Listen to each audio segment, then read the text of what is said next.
Straight lines are sociable little fellows. Yes, we've looked at them in terms of their single status, and we've talked about them being described in terms of their gradient and their x and y axis intercept when we get them together with a Cartesian grid. But they do like to party, and when they're partying, they have developed relationships between each other. We're going to look at some of the relationships that are created when straight lines get together. Now, the first one you're going to have heard of is parallelism, okay? Or when straight lines are parallel, okay? So parallelism. Always remember parallelism, the way to spell parallel, there are two parallel lines in the middle of it, okay? So just here. Because people often put the two on the end, or they don't put two next to each other at all, which is bad, okay? The English department don't like that. So, at primary school, when you're taught about parallelism, the first thing they usually show you is a picture like this. Okay, they show you a picture of train tracks and they say, parallel lines are like train tracks, they never meet. And yet here's a picture of train tracks, and looking at it, we can plainly see that these two train tracks are going to meet.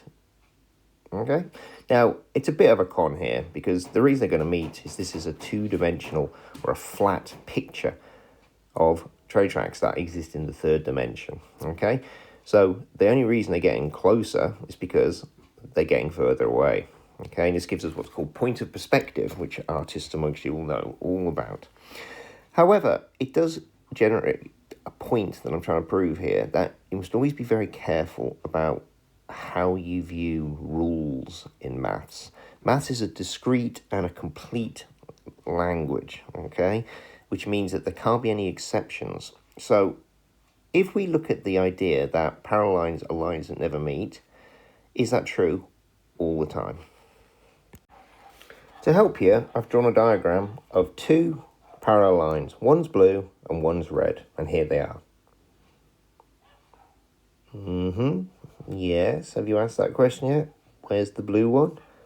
Well, the blue one is under the red one. Both the blue one and the red one are parallel. But does this fit in with the rule given by train tracks? Do these lines ever meet? Well, they're meeting all the time because they're on top of each other. So in that single case, the rule doesn't work. And often in maths, we look to find the exceptions that allow us to create better rules. So a better rule isn't that it's lines that never meet. It's lines that never intersect. Okay? Now, intersect is a posh word. You may have heard about it in, where we've heard about it, roads. We have intersections. So an intersection is where something meets at one place, okay? So these don't meet at one place, the blue line and the red line. They meet at every place, and therefore they're not parallel. So a good definition, or better definition, I should say, of parallelism is lines that do not intersect. Okay. Now, there are different ways we could do that, yeah. Intersect could mean that they meet but don't cut each other. Whoops. So they could just meet like that. It's like a road coming into a bigger road, or they could cut each other and carry on going, okay? But parallel lines cannot do that, but they are allowed, as in our red and blue example, to sit on top of each other, so they do definitely meet.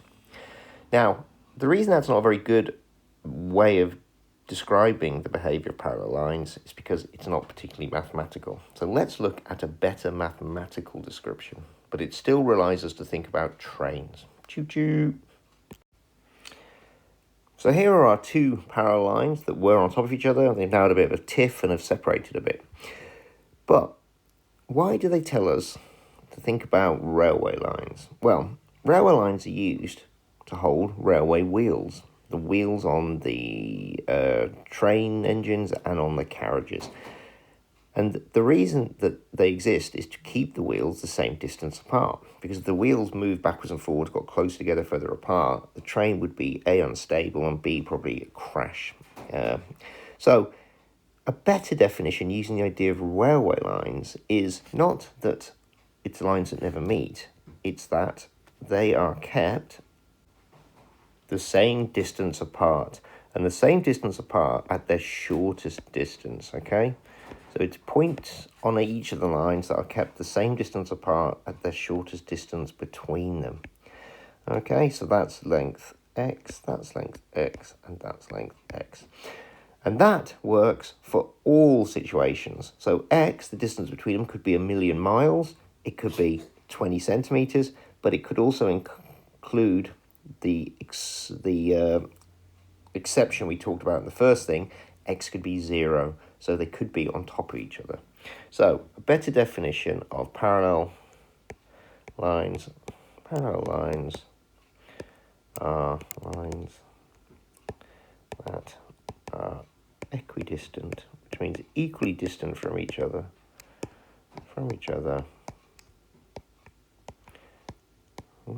at their shortest or closest points.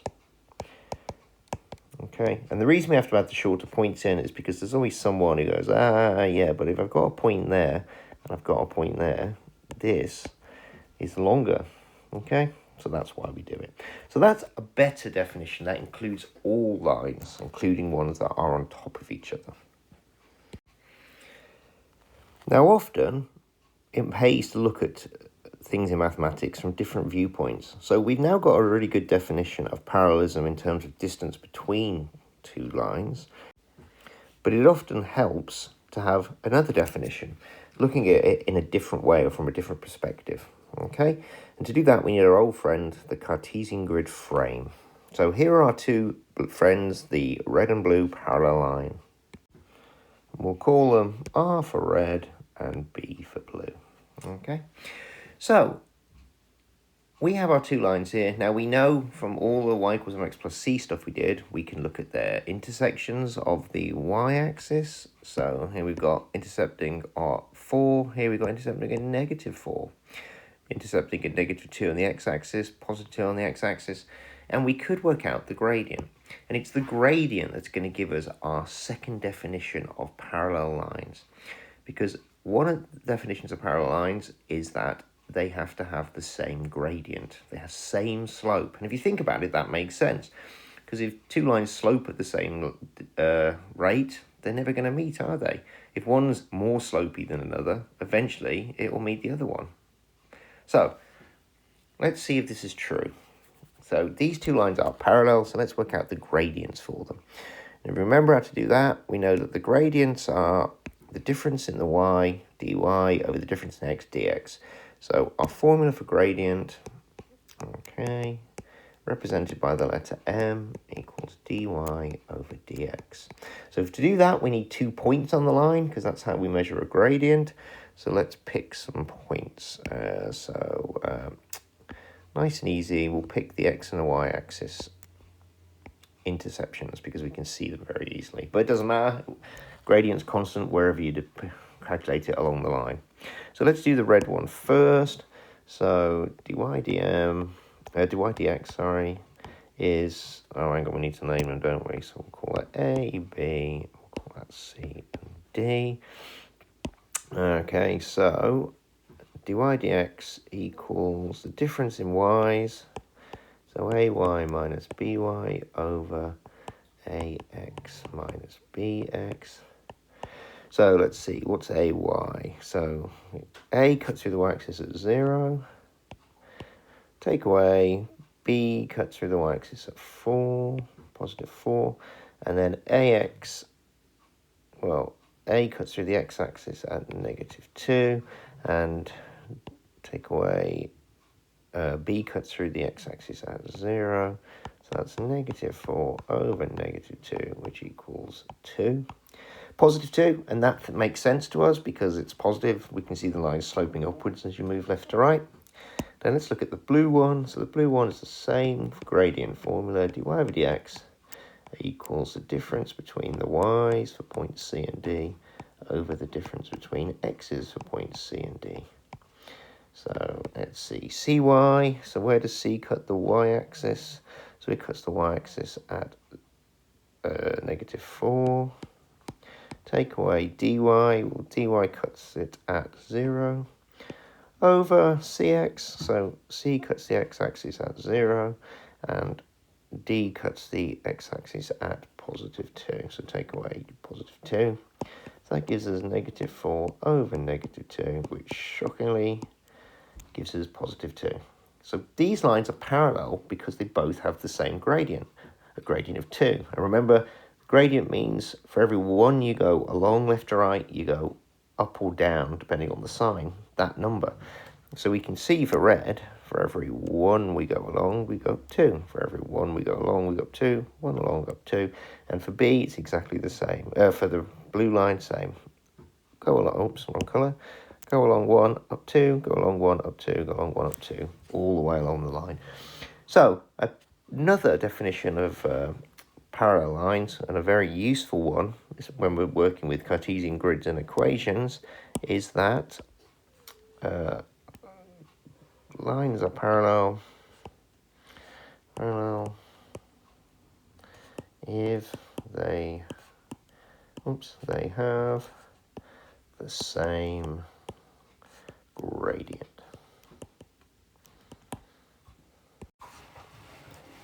Our new definition of parallel lines gives us a lot of power when we move through questions and problems involving lines. So it's so important, this new definition. Let's write it again. So parallel lines have the same gradient. Okay. Parallel lines have the same gradient. And why is that so powerful? Because we can use it with another of our mathematical descriptions, y equals mx plus c, which is our general form for the definition of a straight line. And it's so important because it links gradient and letter m, which represents gradient. So now if someone asks you to create some parallel lines, or lines that are parallel to a certain line, it's really easy. So for instance, if they said, give us a parallel line, a line that's parallel to y equals 3x plus 7, you know that parallel lines have the same gradient. And you know that the gradient is m.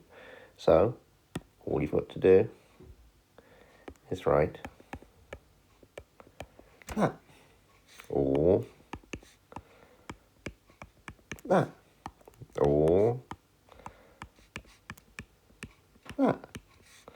Okay, all of those lines are parallel, and they're parallel because they all have the same gradient. So here's a classic question for you. Which pairs of straight lines are parallel from the list below? So have a go, pause the video, have a go, see what you get. So to do this question, we need to think about straight lines parallel. So we know the definition of a straight line, the general form, y equals mx plus c. We know parallel lines share the same gradient. So there's our key facts. And we know that what links these together is the gradient. It's represented by the letter m. So all we have to do is rearrange these equations so that they're in the form y equals mx plus c, and then check the gradients. And if the gradients are the same, the lines are parallel. That's how powerful our new knowledge is. So let's go through them one at a time and see, are they in the form y equals mx plus c? If they're not, we need to rearrange them so they are. And then we just compare them. So let's start then. So the first one, is this in the form y equals mx plus c? Yes, it is. Okay, so y equals 4x minus 3. So we can even write m equals 4. So the gradient for that one is 4. Okay, in fact, because that's the 4. Is this one in the form y equals mx plus c? Well, no, it isn't. Okay, so we need to make sure it is. So first thing to do, we're going to move this negative y term to the other side. So y equals, then we need the x term. Well, the x term's on the right side, isn't it? It's on the correct side.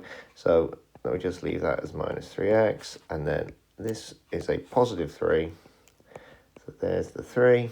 So there's our gradient. -3 for that one. Next one, is this in the form? Well, no, it isn't. Okay, so we need the y, the -y there. So what we're going to do is we're going to multiply everything by -1. Okay, and if you multiply things by -1, all the signs flip. And because you're timesing it by the 1, you don't change the value of the number. So we times this all by -1, we get -4x plus 2y. 0 times anything is 0, so that's fine. So now we have our 2y here. So we go 2y equals, and then we need to move this -4x to the other side with the equal sign. So that changes the sign, so that becomes 4x. Okay, now is it in the form y equals mx plus c? Well, the c could be 0, so that's fine. But it's not in the form y equals, it's in the form 2y equals. So we need to divide this both sides by 2. Okay, and if we do that, we then get y equals 2x. Yeah, so y equals 2x. So now it's in the form y equals mx plus c, because you could argue that that's 0, c is 0. So there is our gradient. So this is m equals 2. So now we have the first 3. One's got a gradient of 4. B has got a gradient of -3. C's got a gradient of 2. So none of them are parallel to each other. Now it does say which pairs. But don't ever assume there are 3 pairs here, because there might not be. There might just be 1 pair or 2 pair and 2 other ones off on their own. So we've got to keep going, do all 6 of them. So is this in the form y equals mx plus c? No, but the y is a single y and a positive y on that side. So that's good. So we can just leave that there, which means we need to move that and that across and change their signs. So that becomes -3x, positive 5. So now it is in the form y equals mx plus c. So -3 is the gradient, which means m equals -3. Do we have a -3 gradient? Yes, we do. So now we have our first pair. So we can write that down here, B and D. So there's our first pair. Okay, onwards and upwards. So 3y equals 6x minus 3.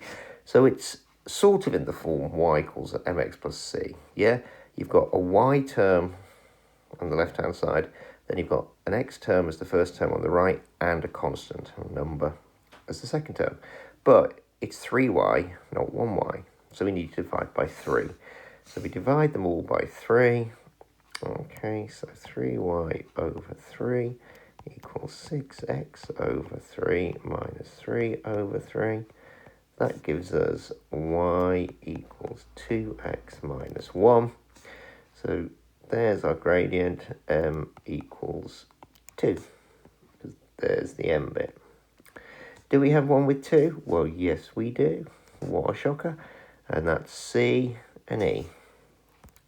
So C and E, they are parallel. Now, as I said, the question doesn't necessarily mean there are 3 pairs here.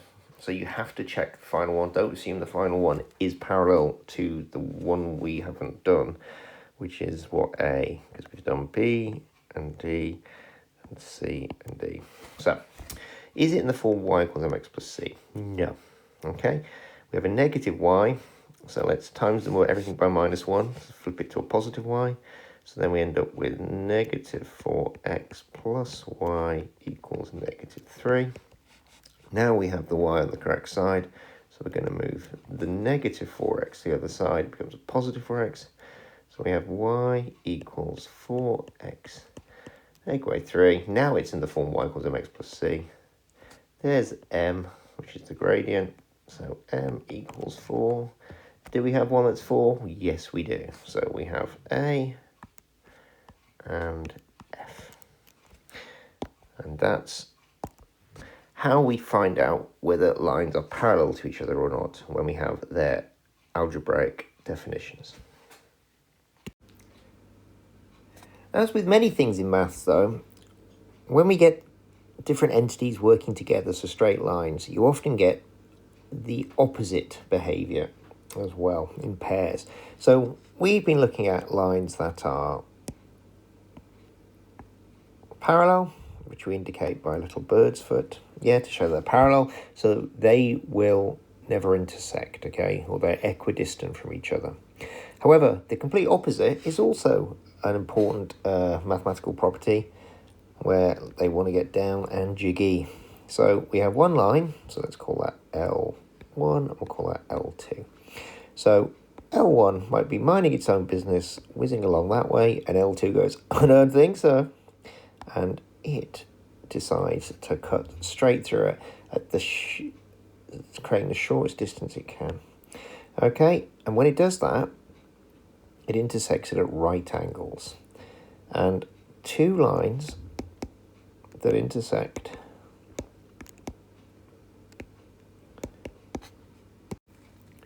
at 90 degrees are called perpendicular. It's a big long word. Perpendicular lines. Okay, and if you ever get stuck, there's PE, which everyone loves or hates, and the first R is a right angle, and it also ends perpendicular, and has a right angle on the end as well. So sometimes that helps, sometimes it doesn't. Now, it can mean that we have this example where they intersect and keep going, or you can have it where they intersect and stop. Okay, so there's L1 and there's L2, if you want to do it that way. Both are perpendicular. So all perpendicular really means is meets or intersects at right angles. Okay, now it's a very important property because if you just look around you, wherever you are now, you'll see loads of lines intersecting at right angles. Okay, window frames, windows, boxes, washing machines, fridges, dishwashers, cupboards. Okay, our world is full of right angles and perpendicular lines, so perpendicularity is a very important property. Now, being mathematicians, we're obviously not going to just leave it there, because we need to explore and understand what perpendicularity is all about. And if we can, we want to generate a rule or a law of perpendicularity to help us. So let's have a look at some lines, okay? So here's one and here's one. Now we know we can describe lines by their slope, by their gradient. So let's have a look. So let's have L1 and L2. So what can we say about L2? So L2 is a negative gradient. Okay. And L1 is a positive gradient. Okay, what else can we say? Well, which one's the steepest? So it looks like L1 is steep. Okay, and L2 is less steep or more gentle. Let's try another one. Let's try one the other way around. Okay. Oops, that's a bit bendy, but never mind. L3 and L4. Okay, so let's see what can we say about L3. Well, it's sloping down, so it's got a negative gradient. And L4 has a positive gradient. So it already looks like there's a pattern there. Negative gradient, let's see, L3 is, they're about the same steepness, aren't they? So same steepness. Okay. Can we do another one? What have we got? L2 is gentle, so let's have one. Comes down like this. Okay, so we'll have L5 and L6. So L5 has a negative gradient and it is very steep. And L6 has a positive gradient, but it's very gentle. So 3 different examples, and if we look at them, we can see straight away that they come in pairs. Perpendicular lines come in pairs. One is negative, one is positive. One is negative, one is positive. One is negative, one is positive. So that's a potential property we can look at. And then when one is gentle, one is steep. When one is very gentle, one is very steep. And when they're the same steepness, they're the same, aren't they? So let's consider 2 lines then. So line L1 has a gradient of m1. Line L2 has a gradient of m2.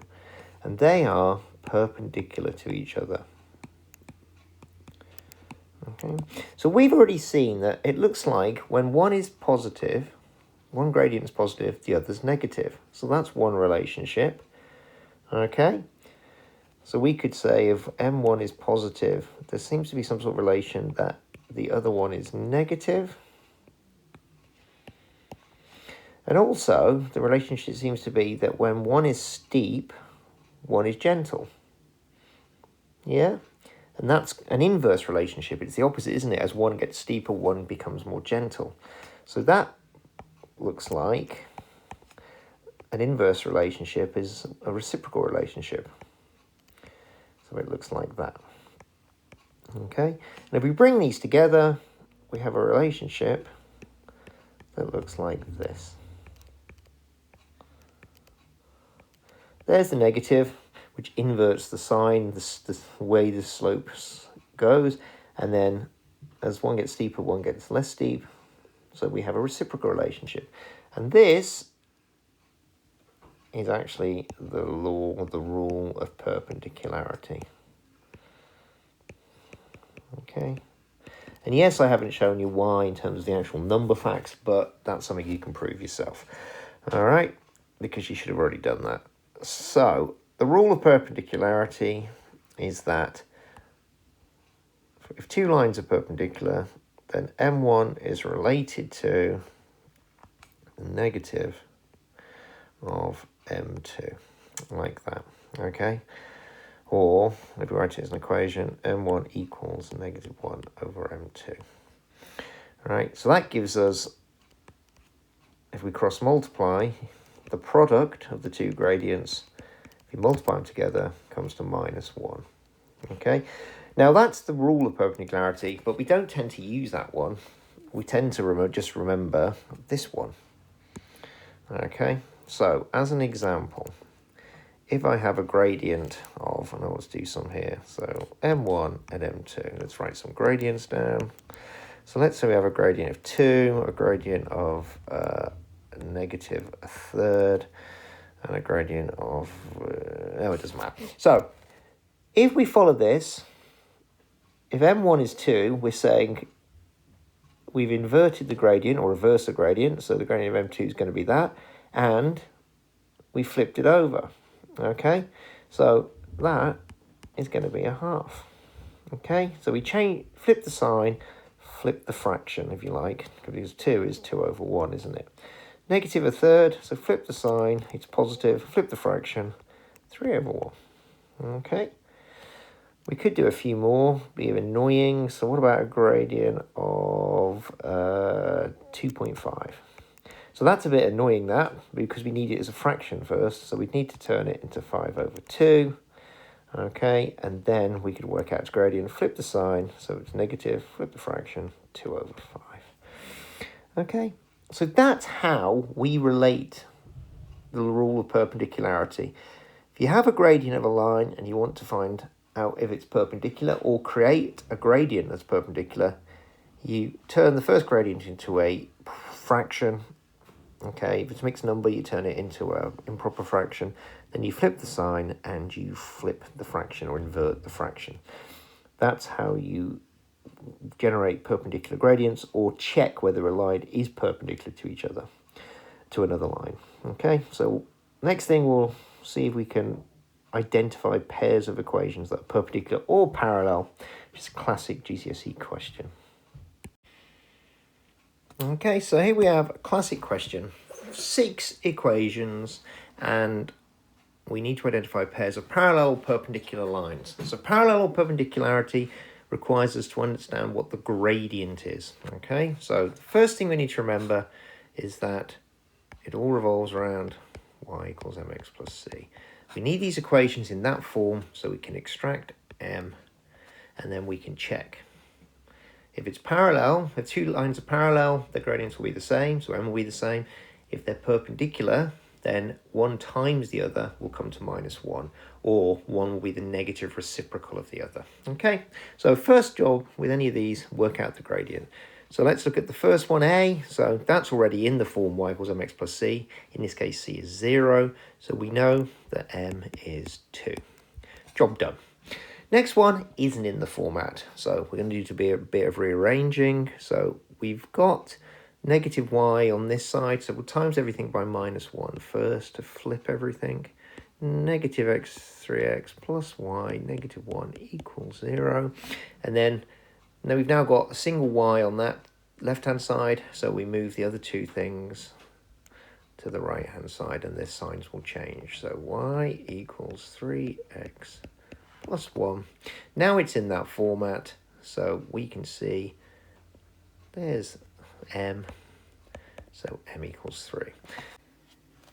So now let's just separate these out a bit. So here we go. Let's draw some lines here. Let's draw one that wiggles around there. Let's draw one that goes straight to there. Quite why I put that there is beyond me. One that wiggles this way and one that wiggles that way. So on to C. Is C in the form y equals mx plus c? No, it isn't. So we need to change it so it is. So we've got a negative y on the left-hand side. So we need to flip its sign. So we'll times everything by -1. So we end up with negative x plus 1 equals -1. We want the negative x on the other side, so its sign will change. Where y equals x. Take away 1, isn't it? And then it's in the correct form. So m is the coefficient of x. In this case, it's 1. We just don't write it. So m equals 1. On to D now. So it's definitely not in the form y equals mx plus c. So we have a positive y on the left-hand side, which is fine. We need to move the -6 constant across. So that will become a positive 6. So we end up with 2y equals 2x plus 6. That's good. But we don't have y equals mx plus c. We have 2y. So we need to divide by 2. So y equals, divide that by 2. 2x divided by 2 is x. 6 divided by 2 is 3. So there we have the coefficient of x is 1. So m equals 1. On to E. I want to roll now. So we've got 2y positive. Yep, we don't want the x. So we're going to move the x the other side and change its sign. So it's negative x plus 6. Now we need to divide by 2, so we get y equals negative a half x plus, and 6 divided by 2 is 3, don't forget that. So now it's in the form y equals mx plus c, m equals negative a half. And finally f, ooh, that's a monster, but the 3y is positive, so we'll leave that on that side. Everything else gets moved to the other side, so its signs change. So that becomes negative x, negative 6. And then we have to divide by 3 because we don't want 3y, we want y. So y equals negative a third x. Take away 6 divided by 3 is 2. So here we have m equals negative a third. So there are our gradients. So let's start seeing if we can match them up. So parallel. So m1 must equal m2. The gradients have to be equal. So the only ones where they're equal, we have 2, 3, 1, 1, minus a half, negative a half, negative a third. So C and D are both 1. So they have the same gradient. So they are the only parallel pair we've got. So perpendicular. So let's have a look. So perpendicular is m1 times m2 equals -1. So let's have a look. 2 negative a half. So we can tell that straight away, not just because 2 times a half is 1 and a positive times negative is negative, but also remember the rule about the negative reciprocal. 2 if you make the negative reciprocal of that, so you get a -2, and then you flip the 2 over 1, which gives you 1 over 2, so -1/2. So that's another way to check it. So we know A and E are, because 2 times -1/2 equals -1. So there you go. And then the other one is 3. So let's do the negative reciprocal of 3. So -3, reciprocal 3 over 1 is 1 over 3. -1/3, yes, there's -1/3. So B and F, because 3 times -1/3 equals -1, which are the rules of perpendicularity, or the rule of perpendicularity. So that's it, really. A lot of waffle about some very simple thing, parallel and perpendicularity.